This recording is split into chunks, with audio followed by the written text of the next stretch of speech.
వేషన్ కాంగ్రెస్ ని మాట్లాడే స్క్రిప్ట్ చంద్రబాబు నాయుడు మళ్ళీ చంద్రబాబు నాయుడుతో మమ్మల్ని కలిపినట్టు మాట్లాడుతుంది. ఆవిడ చంద్రబాబు నాయుడిని కలిసిన తీరు మీరు చూశారు, పవన్ని కలిసిన తీరు చూశారు. కాబట్టి ఈరోజు ఆమె మాటలకి క్రెడిబిలిటీ లేదు అనేది కూడా స్పష్టంగా చెప్తున్నాను. రాజశేఖర్ రెడ్డి గారి బిడ్డగా ఉన్నప్పుడు ప్రేమ అభిమానం ఉంటుంది రాజశేఖర రెడ్డి గారి అభిమానులకి. ఆమె తెలంగాణలో పార్టీ పెట్టినప్పుడు జాలి ఉండేది, పాపం ఈవిడ ఎండల్లో తిరుగుతుంది అనే ఉండేది. కానీ ఎప్పుడైతే ప్రజలు అసహించుకునే కాంగ్రెస్ని, ప్రజలు తరిమేసిన కాంగ్రెస్లో చేరి ఈ రాష్ట్రానికి మంచి చేస్తున్న వైఎస్ఆర్ కాంగ్రెస్ పార్టీకి నష్టం చేకూర్చాలనుకున్నప్పుడు షర్మిల మాటలకి అర్థం లేదని కూడా ఈ సందర్భంగా తెలియజేసుకుంటున్నారు.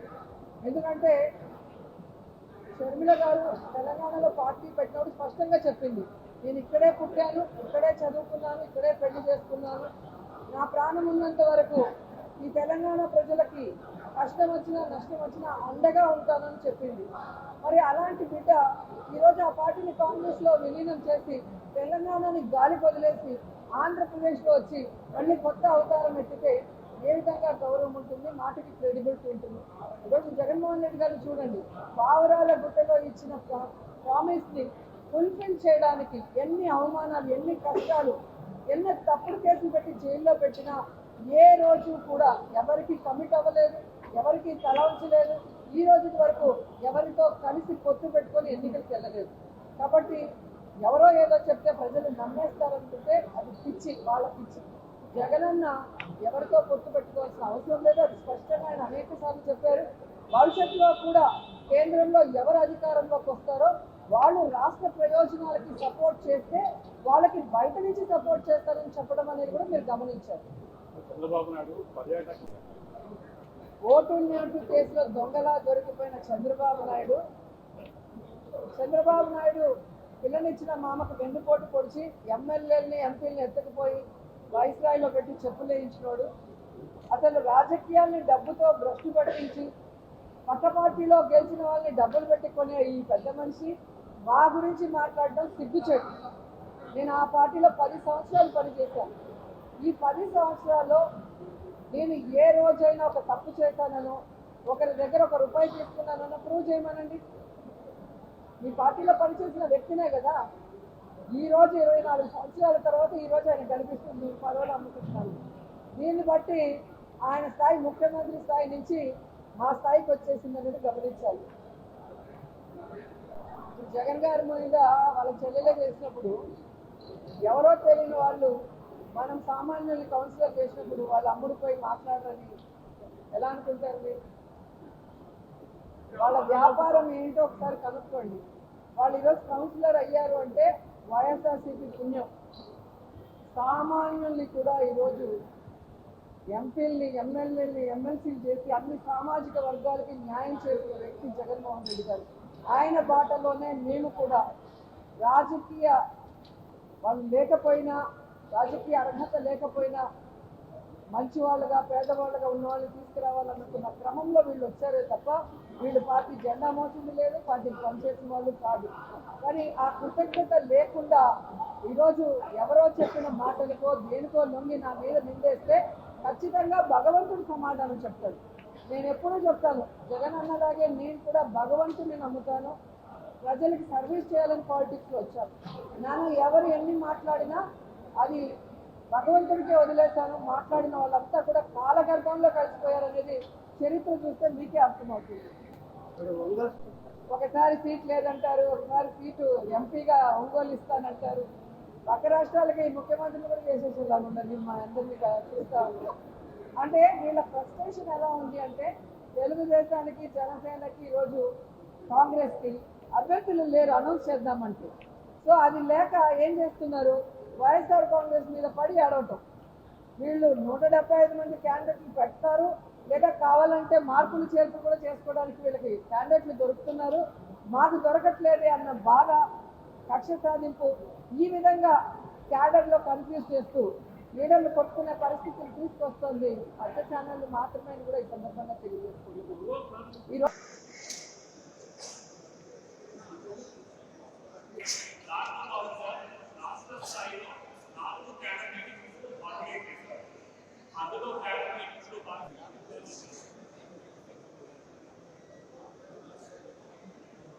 ఇప్పుడు ఎన్నికలు వచ్చాయి. ఈ ఎన్నికల్లోనే మన జాతకాలు మారాలి. ఈ ఎన్నికల్లోనే మన భవిష్యత్తు గురించి ఒక నిర్ణయం తీసుకోవాలి. ఎన్ని ప్రజలకు మీరు వివరించి చెప్పాల్సిన అవసరం ఉంది. ఈ ఎన్నికలు దాటాయంటే మళ్ళొక 5 సంవత్సరాలు అరిసి గీ పెట్టినా మన జాతకాలు మారవు. ఇప్పుడున్న ప్రభుత్వాలు పోవాలి. బీజేపీకి బానిసత్వంగా ఉన్న ఈ వైసీపీ అయినా తెలుగుదేశం పార్టీ అయినా వీళ్లకు ఓట్లేస్తే మళ్ళీ మన భవిష్యత్తు శూన్యమైపోతుంది. ఒక కాంగ్రెస్ పార్టీ మాత్రమే మళ్ళీ మన రాష్ట్రానికి స్పెషల్ స్టేటస్ తేగలదు, పోలవరం తేగలదు, రాజధాని తేగలదు. కడపలో స్టీల్ ఫ్యాక్టరీ అయినా, రైల్వే లైన్ అయినా ఇవన్నీ సాధ్యం కావాలన్నా, మన బిడ్డలకు ఉద్యోగాలు రావాలన్నా, వ్యవసాయం మళ్ళీ పండుగ కావాలన్నా, రుణమాఫీ జరగాలన్నా ఇవన్నీ కావాలి అంటే కాంగ్రెస్ పార్టీ అధికారంలోకి రావాలి అని మీరు ప్రజల మధ్యకు తీసుకువెళ్ళాలి. ప్రతి ఒక్కరు కాంగ్రెస్ పార్టీలోని ప్రతి ఒక్కరు ఒక్కొక్క సైనికుడిగా కాదు, ఒక్కొక్క సైన్యంలా మారాలి. సరేనా? ఒక్కొక్క సైన్యంలా మారాలి. ఇది కడప జిల్లా. ఇది కడప జిల్లా. మిగతా అన్ని జిల్లాల కంటే కాంగ్రెస్ పార్టీ నాయకులకి, కార్యకర్తలకి ఇక్కడ ఎక్కువ వ్యతిరేకత ఉంటుంది. ఎందుకంటే ఇది జగన్మోహన్ రెడ్డి జిల్లా కాబట్టి. కానీ మనం గట్టిగా నిలబడి కాంగ్రెస్ పార్టీ కోసం పని చేయాలి. మనకేమి జగనన్నతో ద్వేషం లేదు. చెప్తున్నా, ఇక్కడ కడప జిల్లాలో నిలబడి చెప్తున్నా, ఇది నా పుట్టినిల్లు. పక్కన జమ్మలమడుగులో ఏ హాస్పిటల్లో అయితే రాజశేఖర రెడ్డి గారు పుట్టారో, ఏ హాస్పిటల్లో అయితే జగనన్న పుట్టాడో అదే హాస్పిటల్లో నేను కూడా పుట్టా. ఇది నా పుట్టినిల్లు. ఇది నా పుట్టినిల్లు. జగనన్నతో నాకేమీ ద్వేషం లేదు. ఆయనది కూడా నా రక్తమే. కానీ జగనన్న ముఖ్యమంత్రి అయిన తర్వాత మనిషి మారిపోయాడు. జగనన్న ముఖ్యమంత్రి అయినాక పాత జగనన్న కాదు. ఈ జగనన్న నాకు తెలియదు. నేను వైసీపీ కోసం, జగనన్న కోసం నిస్వార్థంగా 3200 కిలోమీటర్లు పాదయాత్ర చేశాను. నా ఇంటిని పక్కన పెట్టి, నా బిడ్డలను పక్కన పెట్టి, నా సర్వస్వాన్ని వదులుకొని ఎండనక వాననక రోడ్ల మీదనే బతుకుతూ నెలల తరబడి 3200 కిలోమీటర్లు నిస్వార్థంగా, ఏ పదవి కాంక్ష లేకుండా నిస్వార్థంగా వైసీపీ నిలబడాలి అని, ఆ రోజు ఆ పార్టీకి ఇంకా ఉనికే లేకుండా పోతుందేమో అని భయపడుతుంటే ఆ పార్టీ ఆ భారాన్నంతా నా భుజాన వేసుకొని ఒక్క మహిళ 3200 కిలోమీటర్లు పాదయాత్ర చేశారు.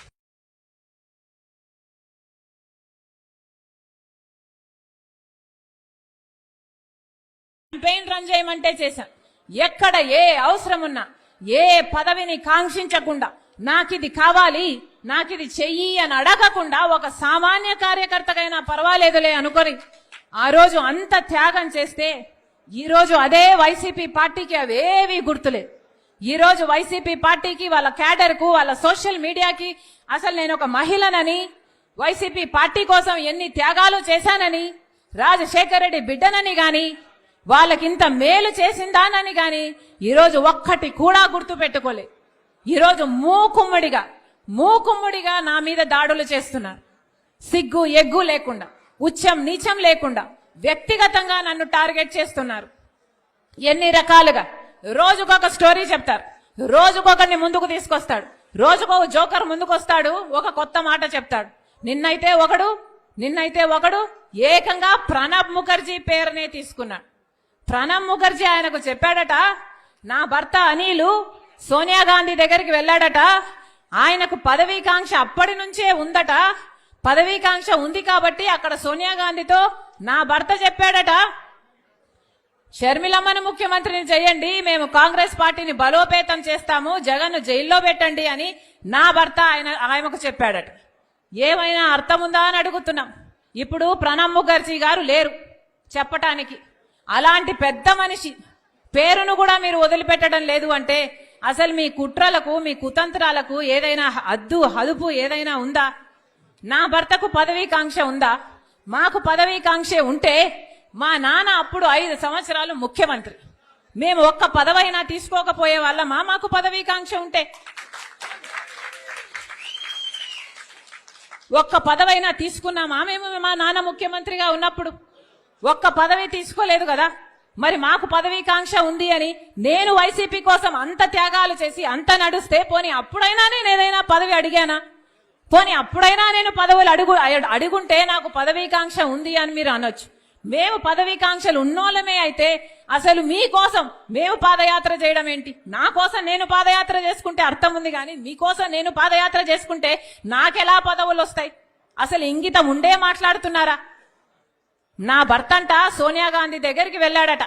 నా భర్త వెళ్ళింది సోనియా గాంధీ గారి దగ్గరికి భారతిరెడ్డి గారితో పాటి మా వదినమ్మతో కలిసిపోయాడు.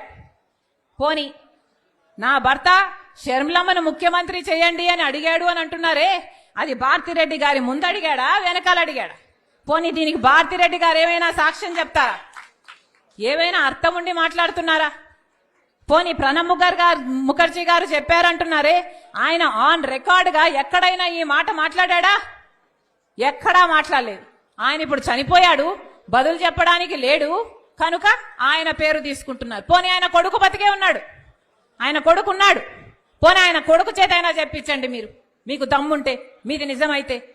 చెప్తున్న ఒక్క మాట మీరు రుజువు చేసుకోలేరు. ఇష్టం వచ్చినట్లు జోకర్ల చేత, ఎవడి చేత వీలైతే వాడి చేత ఏది కావాలంటే అది మాట్లాడిస్తున్నారే. ఉచ్చం నీచం అవసరం లేదా? ఆడపిల్ల అన్న ఇంగితం కూడా లేదా? వ్యక్తిగతంగా టార్గెట్ చేస్తారా? ఇంకా సాక్షి అట ఇప్పుడు తెలంగాణలో నాతో కలిసి పనిచేసిన వాళ్లకు ఫోన్లు చేసి షర్మిలమ్మకు వ్యతిరేకంగా మీరు మాట్లాడితే మేము మీకు కవరేజ్ ఇస్తామని ఫోన్లు చేస్తున్నారు, వాళ్ళకు కవరేజ్ ఇస్తున్నారు. అక్కడ తెలంగాణ పార్టీలో నాతో కలిసి